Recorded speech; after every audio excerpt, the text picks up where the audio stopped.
Alright everyone, we'd start off today with another bit of censorship for Donald Trump, and that's on the Iran sanctions sort of stuff going on right now. Several people tipped me off to it after I'd already developed the tags and the title and everything for this video, so I guess they thought that I wouldn't talk about it because I actually don't agree with Trump on this at all.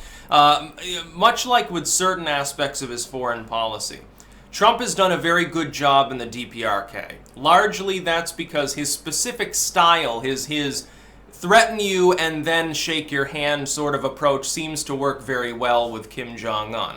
I think Kim Jong-un honestly can respect that. What I think has happened, though, is the Iranian government is technically a republic in form. Now, it's an authoritarian situation, but it's technically a representative system. It's also loaded with what, for Iran, are a bunch of liberals. The Liberal Party is in charge there, not the traditionalists, not some militant movement.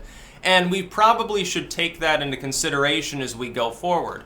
I do not personally want sanctions restored on Iran. I wouldn't sanction them at all because I see no compelling reason to bother.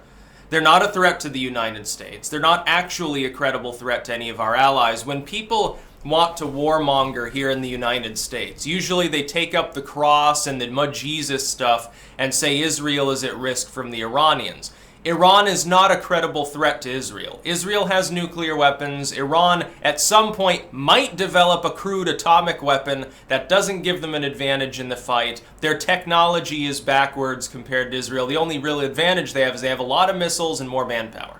Well, that doesn't really mean that much. They don't even share a land border. And so the Iranians, yes, I'm sure they are going to march a column of 500,000 troops across Iraq and Syria in order to get to Israel to invade them.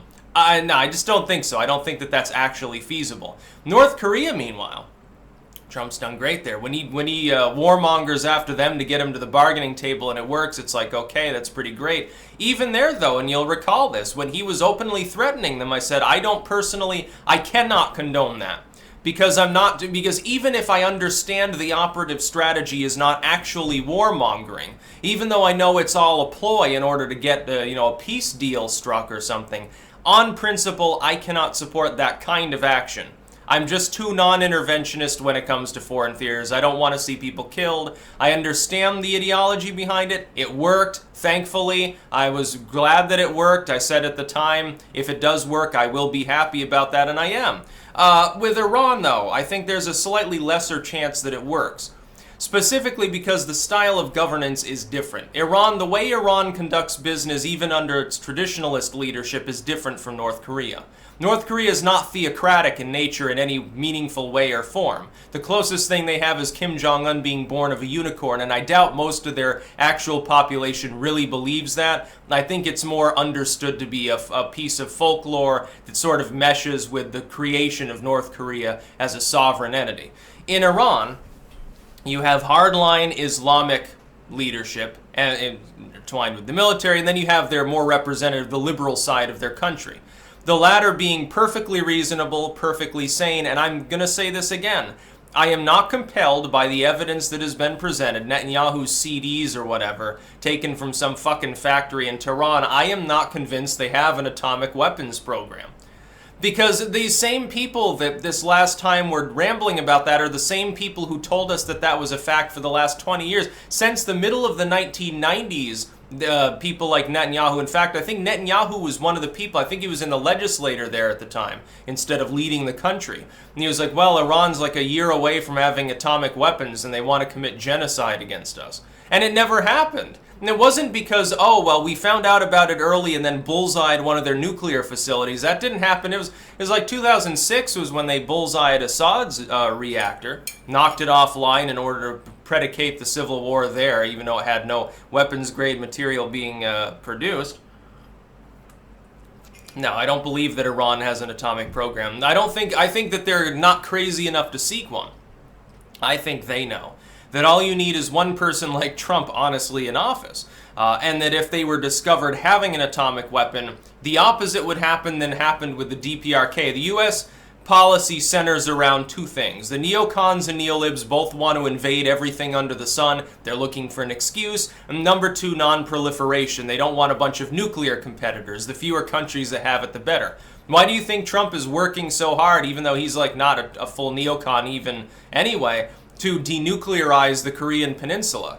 He knows he gets massive, massive credit from everyone if he manages to do that. The peaceniks love it. They're like, oh, fewer nukes is a wonderful world. The warmongers are the only ones that don't like it.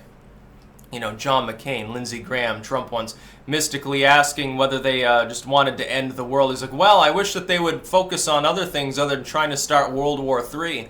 And I thought that was one of the most funny tweets I had ever read. Really, they are an enemy of the people, just like the fake news are. Here's what I would say. I don't want a warmonger after Iran. I'm ambivalent about Iran. They're across on the other side of the world. They're not physically conjoined to any country that they can credibly pose a threat to. Who are they going to attack in the region? Are they going to invade nuclear power Pakistan? No, I don't think so. Are they crazy enough to go into Afghanistan? Look, nobody's crazy enough to do that at this point. I think the Afghani tribal warlords have probably made their point for the last time this century. Are they going to attack the Turks? Yeah, I don't think so. Are they going to invade Iraq for no reason? You know, a Shiite regime? Who are they going to attack? The Russians the Russians at some point would stop backing them, or it would be World War III. Nobody wants either of those situations to happen if they're in Iran or Russia. Ultimately, Putin semi-controls their nation, while recently saying, well, we don't tell the Iranians what to do. If they're in Iraq or whatever, we can't stop them from doing. We can't kick them out of Syria. We're not their master. And it's like, yeah, okay, kind of, they're semi-autonomous, but let's face it, they're part of your sphere. You're the master of that sphere. You've got, more nuclear weapons even than the U.S. has, and a hell of a lot more megatons of blast. Don't tell me you can't tell Rouhani what you want him to do. That's bullshit. That being said, I don't care if they work with the Russians. When did we get to the point where we wanted to warmonger after everyone that worked with them anyway? You can have a regime that's under their sphere that ultimately isn't a threat. Just because they're in the Russian sphere doesn't make it a threat. It's like, yeah, Cuba is still technically kind of sorta in the Eastern Bloc. Like, their mentality, it's like kind of warmer towards the West now, but ultimately Russia and China are the ones that can tell them what to do. We can't. Do we sit there worrying about nuclear platforms being set up there again? Another Bay of Pigs, another Cuban Missile? No, nobody worries about that. Because it's not a credible threat. Venezuela. Venezuela has significant amounts of manpower and a hell of a lot of fuel reserves. We don't worry about them. Yeah, Maduro's going to develop atomic weapons. At their height, Venezuela very quickly could have done that. They definitely could have afforded the fissile material necessarily. I mean, yeah, we're going to set up a couple reactors, some centrifuges. Who's going to do anything about it? We're in the Eastern Sphere. Uncle Sam's not going to bother us. No, I'm not worried about Iran. When people talk about them, they're an imminent threat. They're going to nuke us. They're going to nuke Israel. They're going to attack Europe. They're going to invade everyone. They're going to take over the world. No, they're not. Iran's not going to take over shit. Look, Iran is in the same location as Persia for, how many centuries have gone by and they've been in exactly the same borders without ever starting a significant aggressive conflict? Look, remember back, I wonder why the Iranians would have a little bit of a stick up their ass about America. When we allowed Saddam Hussein to deploy chemical weapons against their soldiers when he attacked them the first time, and we even gave him logistic aid when he did. We're like, oh, their troops are here. Yeah, fire the canisters over there to watch what happens.